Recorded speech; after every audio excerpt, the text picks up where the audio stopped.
Hello and welcome to the Let's Talk Near Death podcast, where we talk about life, death and experiences in between. I'm Kirsty Salisbury, the host of the show, and I trust that the conversations within this podcast will offer value, insight and information into what happens in the afterlife. To find out more about the free online community and extra content, be sure to click subscribe and to check out the links in the notes below. And now, let's get into today's episode.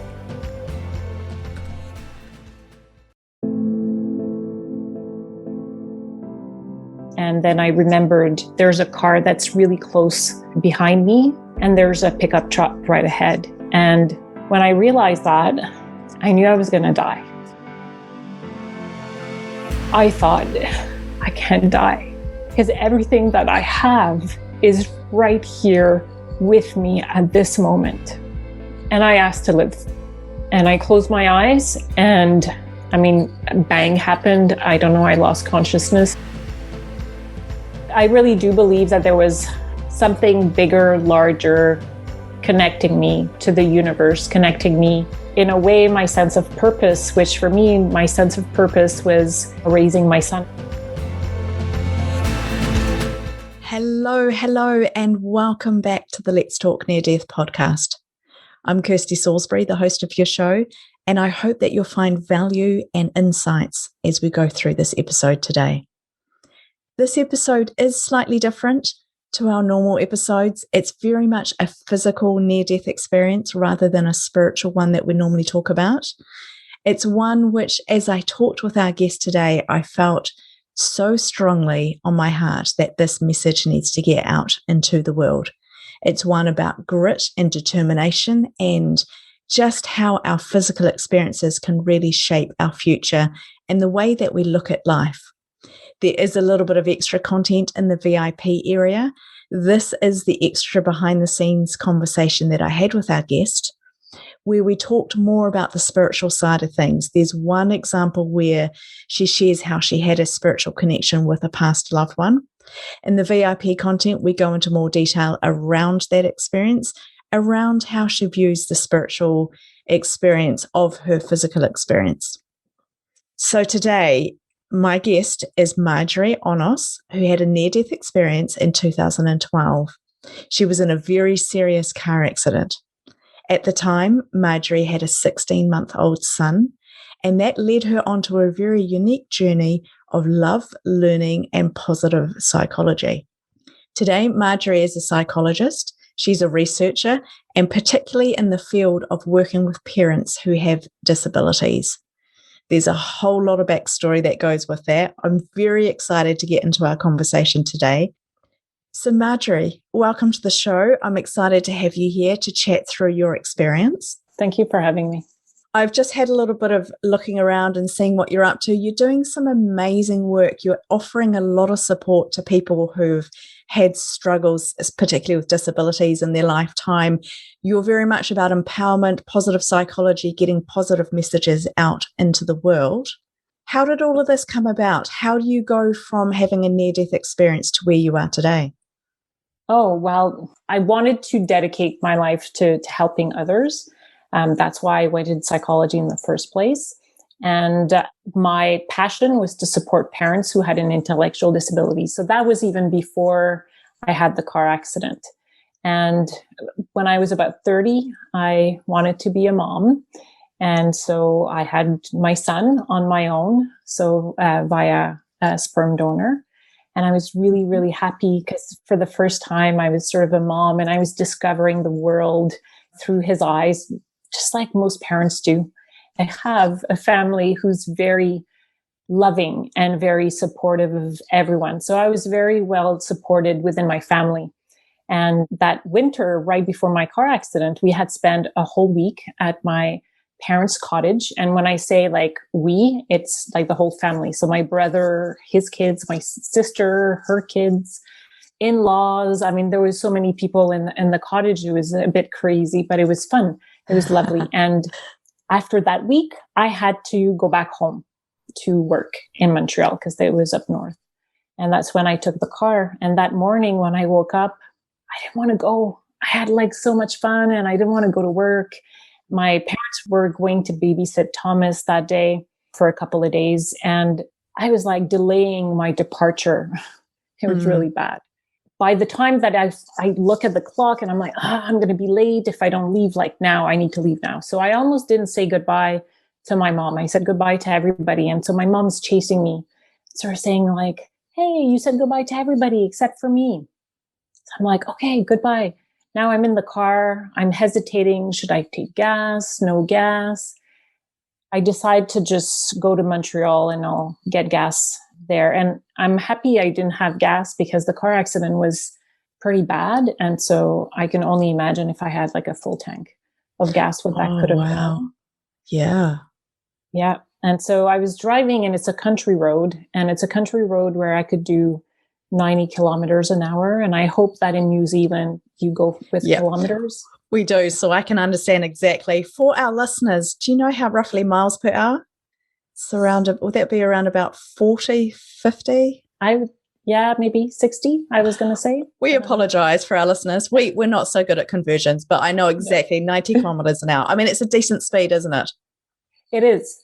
Yes. Yeah. It's a decent speed, especially since it's a narrow road and winding road. And it's a road where it went both ways. And so I'm driving and I'm like reflecting on this couple of days that we've had. And I'm like, oh, I'm so lucky. I have like this great life. And all of a sudden, my car slid. So I go left, and right away with my wheel, I could feel that my tires weren't adhering to the ground anymore. And so I went left and I went right. And then I remembered there's a car that's really close behind me, and there's a pickup truck like right ahead. And when I realized that, I knew I was going to die. That was it. And so in my head, I'm like, oh, well, you know what? Today is actually a pretty good day to die. I had like so much fun with my family. I mean, I'm a little mad that it's happening because I had other projects. There was many different things I want to achieve in my life. But considering I could die happy, that's okay. That makes sense. And then I went, oh, but wait a second. About 18 months prior, my cousin, who I was very close to, who is just a couple of years older than me, died from cancer and left her 2 children with her husband. And so I was like, oh, shit, that's not fair. Like, it's happening again to them. They're going to have to pull it together. They're going to have to figure out how to survive with another significant death. And I got like really mad that it was going to happen to my family again. And then I thought of my son and I went, oh, well, he's so much love in this family. He's going to be fine. He's going to grow up loved, and he won't even remember me. Or if he remembers me, he'll just have like beautiful pictures of me, and my mom will tell him stories and my sister will tell him stories, and he's going to be fine. And that's all good. And then I realized, oh, shoot. But if I die, he's going to be an orphan. And I had him because I wanted to raise him and because I wanted to give him everything that I have. And so I thought, I can't die because everything that I have is right here with me at this moment. And I asked to live. And I closed my eyes and bang happened. I don't know. I lost consciousness. So I don't know exactly what happened at the time. All I know is that I woke up in the car, and I later found out, or somebody told me, that it was about 20 minutes after the impact. I woke up and it's in my ear. I could hear my cousin's voice. And she said, wake up. And it was sort of my call to that's it. Now you have to wake up and you have to face, what happened. And so I opened my eyes and I couldn't see very well. It was very blurry. I could see sort of movement. I mean, I didn't mention, but it was wintertime. So I was in a snowbank. So I could see white, but a shape sort of moving around. And then I could hear it was very hard to hear, actually. It was muffled, but I could sort of hear this man sort of saying like, "You're okay, we're okay." I called, 911. I called emergency services. So I was like, okay, so I'm okay. I can't see very well. I can't hear very well, but I'm all right. And then I started sort of doing a diagnostic. So I could feel my legs, but my legs felt like marshmallows, like huge. And they were throbbing and they had like pins and needles in them. So I was like, okay, so my legs are a bit weird. That's that. And then I went back up, and then I realized that I sort of knew where my arms were, meaning like they were on each side of my body. But all of a sudden I realized that I couldn't feel or move my arms. And I got really, really scared at that moment because sure. I asked Liv to take care of my kid. If you take everything, I'm not going to move. How am I going to raise my kid? And so I said this sentence 4 times. Please, God, please give me back my arms. If I have my arms, I can hug my son. Please, God. If I have my arms, I can hold him. Please, God, give me back my arms. With my arms, I can raise my son. I promise you, if you give me back my arms, I'll make sure we're okay. And as soon as I said that, there was tingling in my fingers and my sensation came back and I knew I could move them. And so I moved the fingers and then I went, oh, don't move anything else. Because obviously something really, really wrong happened during that car crash. And so now that you have your arms back, don't move anything because for sure your spine is touched somewhere. And so you want to survive with the least damage possible. Wow. Thank you, Marjorie. There is so much in that. Yeah, so many questions forming in my head. I think the main thing is the way that you describe it. Like, you just took us on a journey where I was absolutely gripped. I haven't really said too much because I was absolutely gripped by your story and what happened and what did you see and how did this all take place? I think my question, I really just want to know, how are you today? Are you okay today? You got your arm movement back? Because I can see, even as you're talking, I was going, well, she's moving her arms. And perhaps if somebody's listening to this on the audio only version, you look fabulous. You look healthy. You've got your arms moving. I can't tell from where I'm sitting here through my screen yet. I mean, I can see from mid-chest upwards. How are you today? Are you okay? What type of recovery did you go through?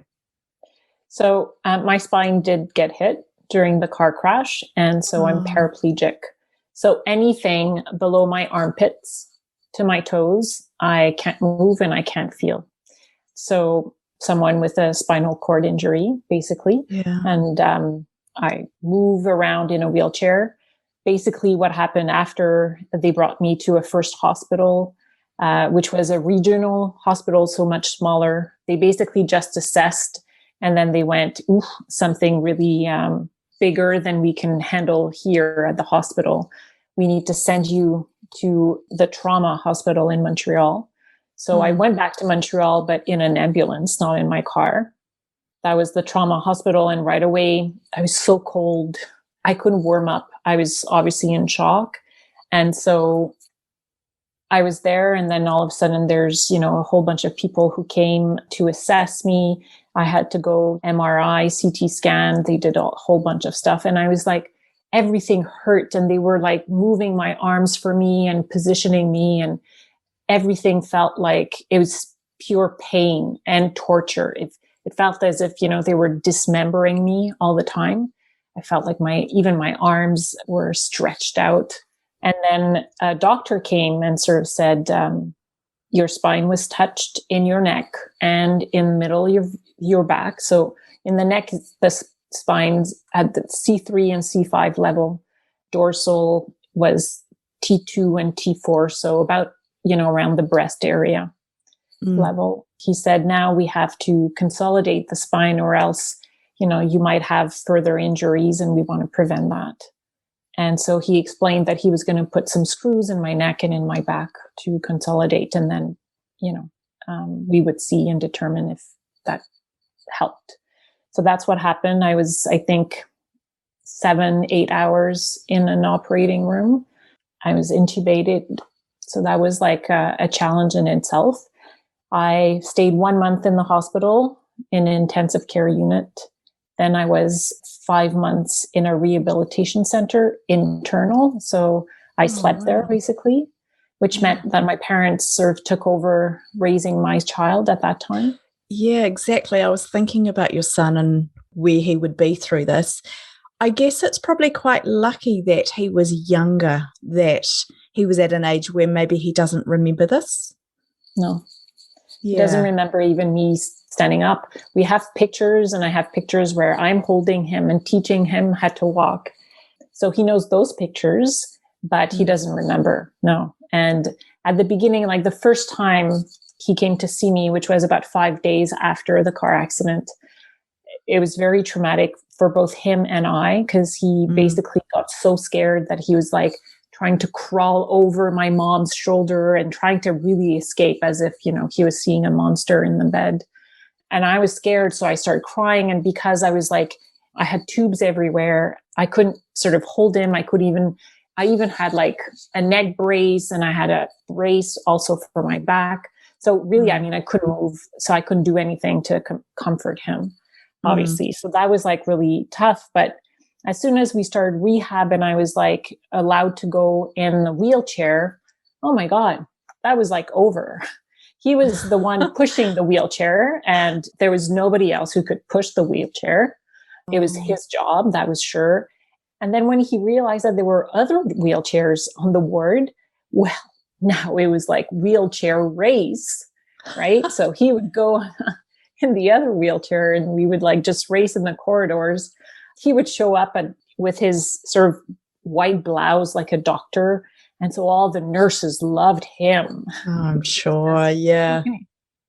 Curly, like blonde hair with green eyes, his little doctor suit, coming to see mommy and sort of like taking care of like everything.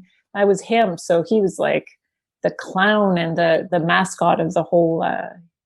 He basically gave a lot of light for me, but also for everybody who was going through the same thing as me at that time on the word, retraining and getting as much muscle as we could in terms of like whatever we had. And so for me, it was building muscles in my arms and in my back.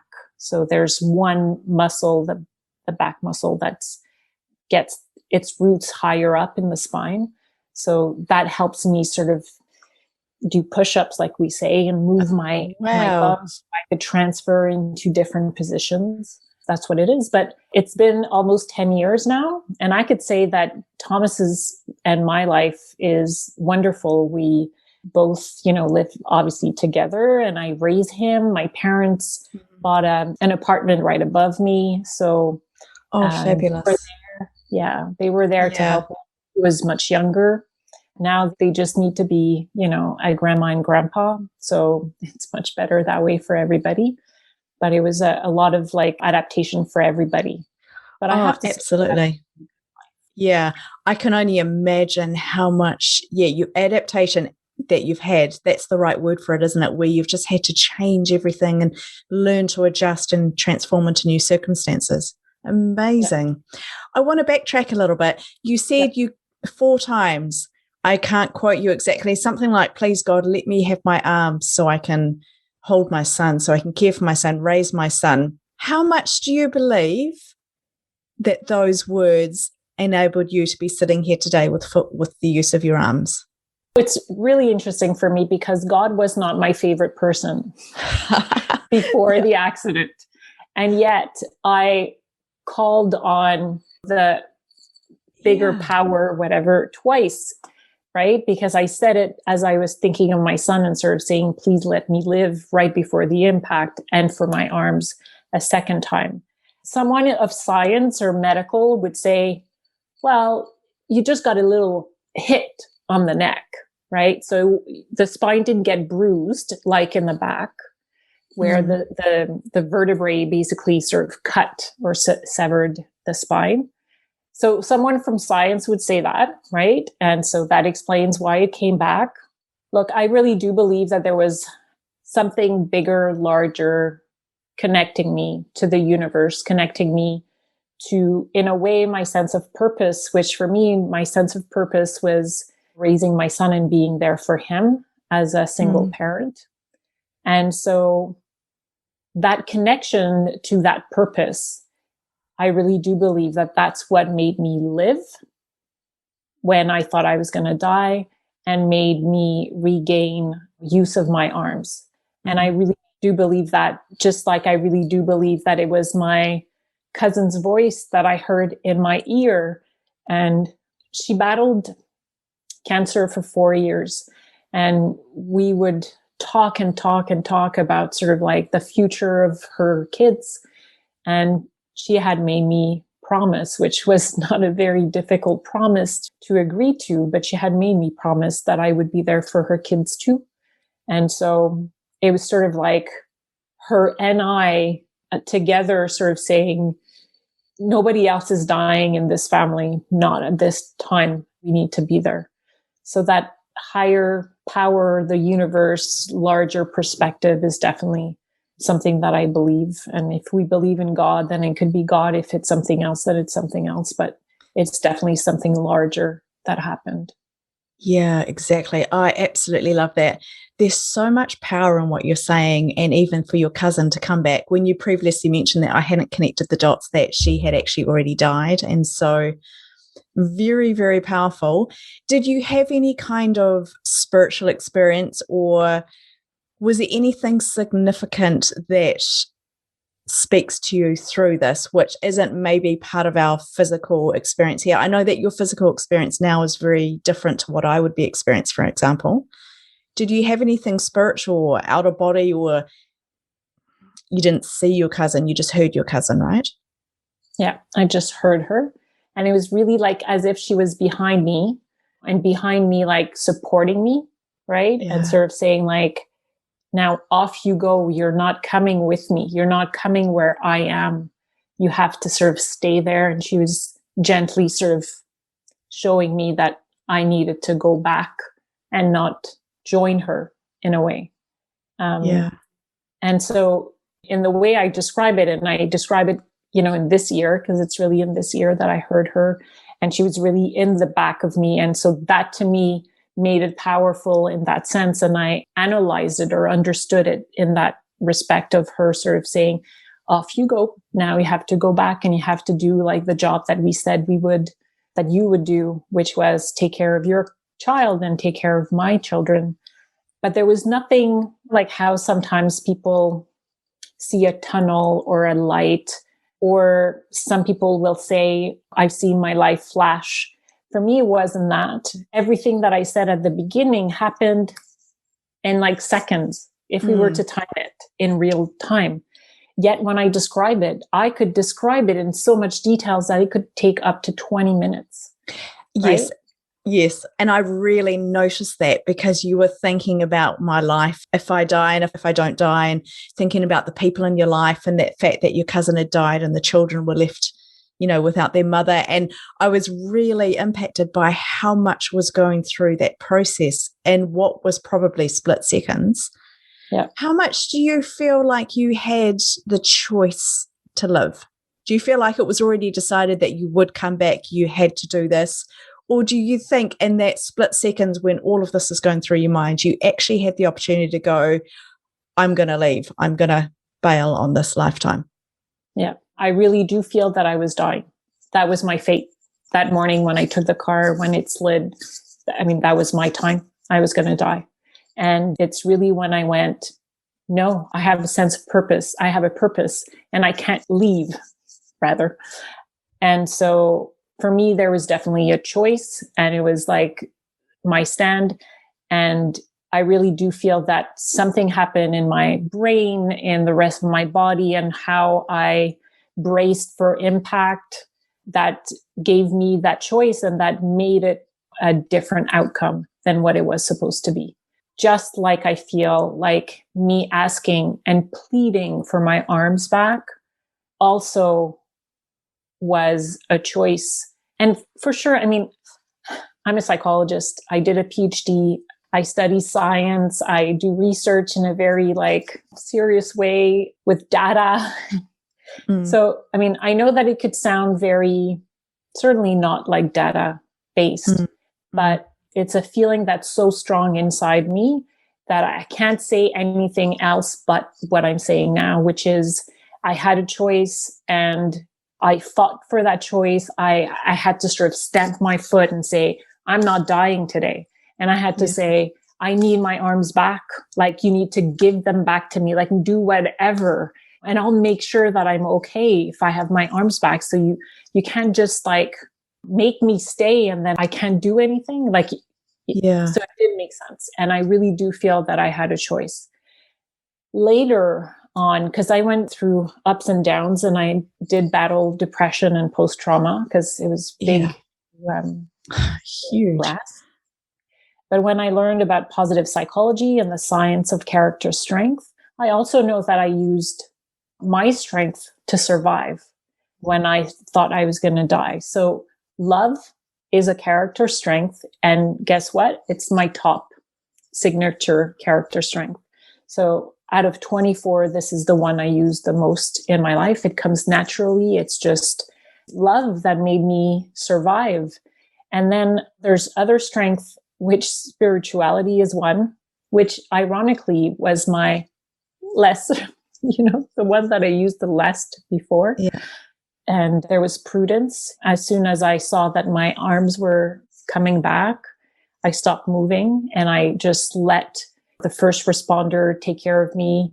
I remember sort of like a firefighter coming in the car with me and sort of talking me through what was happening. I knew the other ones were trying to open the car on the other side, were trying to position my legs because they were in an awkward position. They put me on the stretcher and so forth. So I used my strength and I really do feel I had that choice. Yeah. Oh, I love it. I absolutely love it. I really appreciated what you said as well about how some of it is, factual based. On paper, it should look like this, but actually you're coming from a lot more heart-centered perspective, I suppose. And our audience are very, very open. We're very used to hearing these spiritual experiences, these heart-centered reactions to physical circumstances. There's a couple of things that are going through my mind that I want to go to. The first is, how much do you think that we have control of our lives? Do you think it is predestined? I know you said that you felt like you had a choice whether you could die or not, but actually you were going to come and then you had the choice of how you responded to it and pleading for the use of your arms. You're a very strong person. I've definitely picked that up. How much do you think in other areas of our life, how much do we have choice and how much is predetermined, do you think? Wow, that's a really interesting question. Yeah, it's a big one, I know. It's a huge one. But I think we have choices in the key moments of our lives. When there's a fork in the road, maybe there's certain things that happen a bit sort of like we're being, like if we were in a river and we're just flowing and following the river, but at certain times we could choose sort of oh, maybe I'm going to stop here versus continue with that river. When certain things are important to us, I think that that's when the choice is possible. I don't know. I could only talk about, I guess, my experience. There's a part that's so interesting about life, actually, because at the age of 20, I met this single mother of 2 young children. And she had an intellectual disability, and I saw her work hard to make sure that her kids were safe and happy and loved. And it took me 1 second, and I met her 1 second, and I went, this is what I'm going to do for the rest of my life. This being, I'm going to be there, support, advocate moms, single moms who have an intellectual disabilities. That happened for a summer job. In September, I applied to psychology for a doctorate. I did my PhD in 4 years, when usually it takes about 6 years to do. I managed to find like one of the top experts of the field in the world to supervise me. And it was sort of like, go, go, go, because I knew that was like what I was going to do for the rest of my life. And then 15 years into that, where by then I'm like a manager, a psychologist, I'm building the program to support moms, just like I said that I would when I met, Julie, let's say, is her name. And then I get hit by a car. I get hit like by a truck in my car, and this happens. And all of a sudden I'm faced with disability. And I'm faced with disability and discrimination and stigma, just like the moms that I've advocated for in the first 15 years prior to my accident. So do we have choices, or are there nudges that, or whispers, like you find out and you don't know why? It took me seconds to meet Julie, and I knew that was going to be my life career path. And I did it, and it was truly there, just like when sometimes you meet someone and you feel like you know them. So I think there's something larger. And for me, the larger led me to studying in a field, and I become one of, the people that I've supported with. Which gave me a different perspective, which gives me a different insight into their reality, which now makes me a much better professional because I have this duality. And it also gives me a voice that's much stronger, because now when I speak about parenting with disabilities, it's not only based on my research or my clinical practice.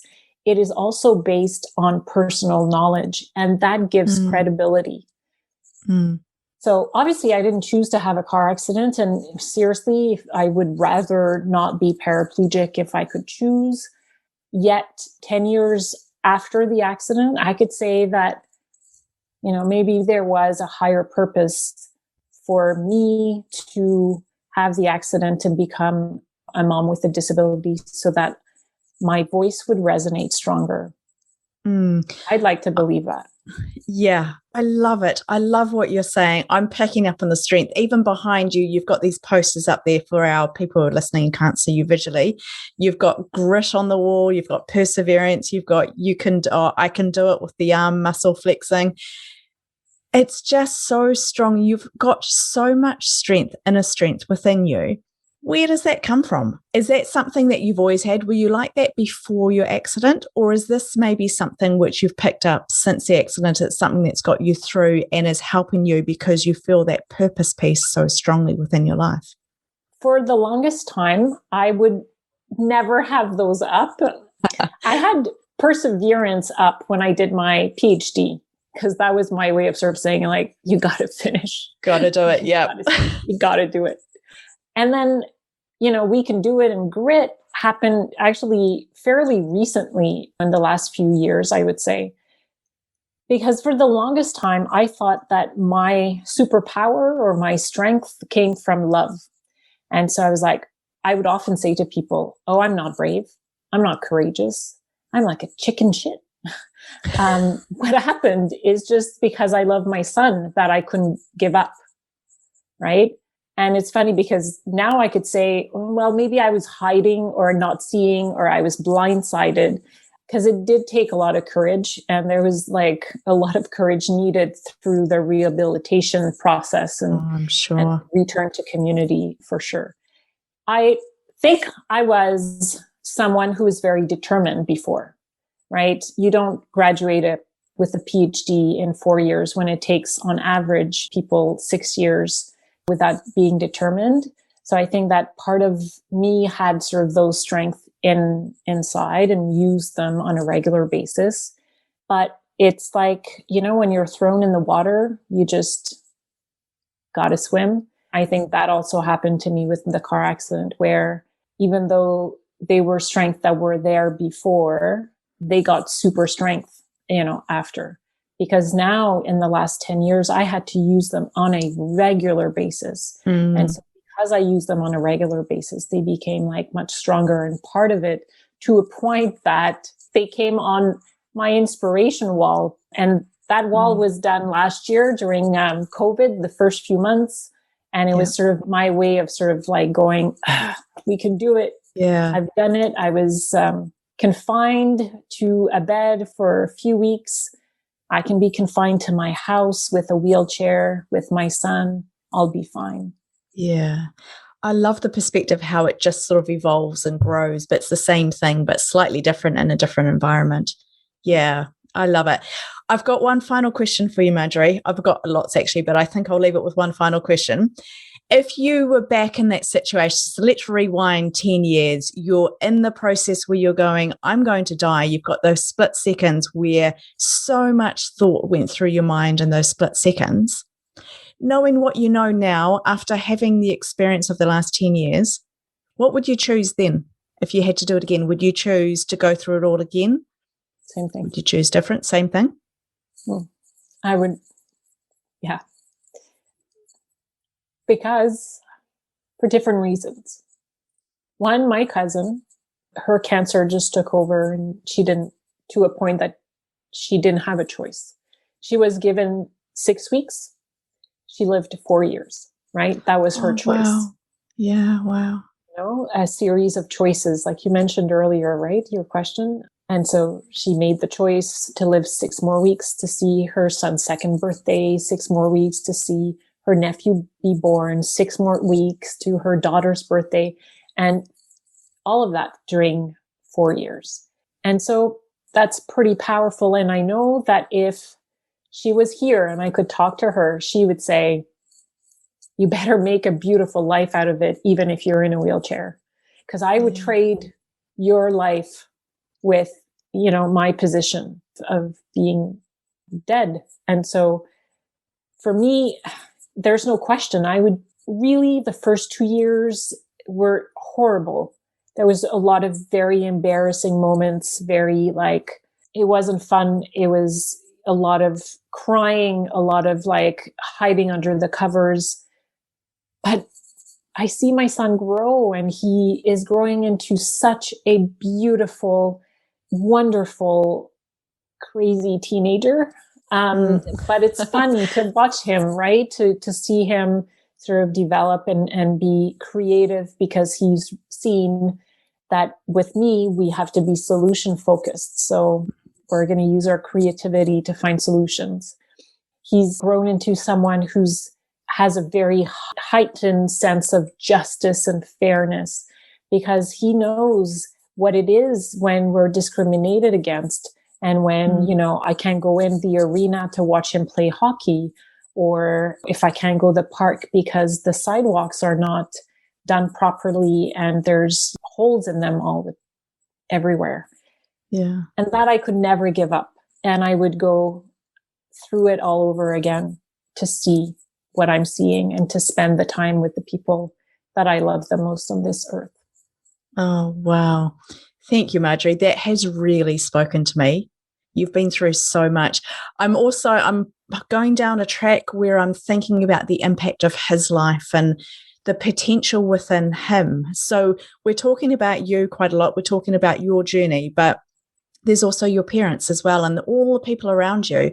I'm overwhelmed by the feeling of you saying yes and coming back and doing this life, even though it's from a very different perspective, different way of living.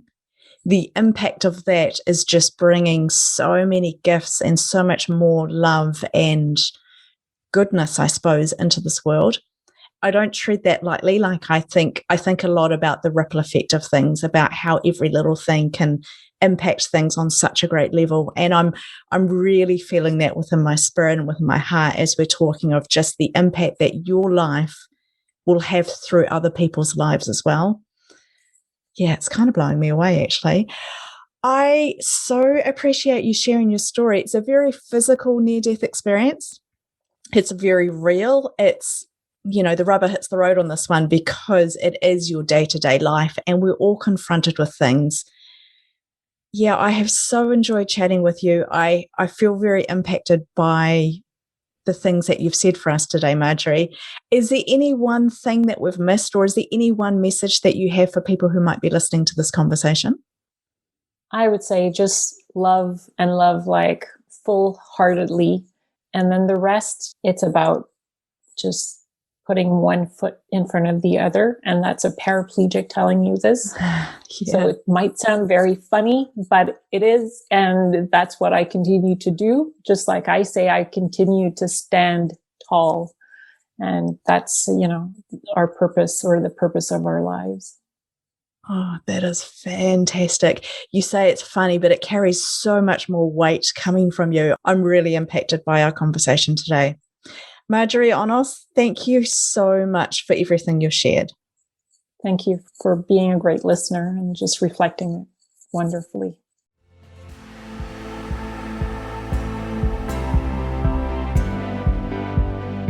Thanks for joining me for another episode of the Let's Talk Near Death podcast. Don't forget to subscribe to stay updated with all of the events we have going on, and to visit www.letstalkneardeath.com to join the VIP community.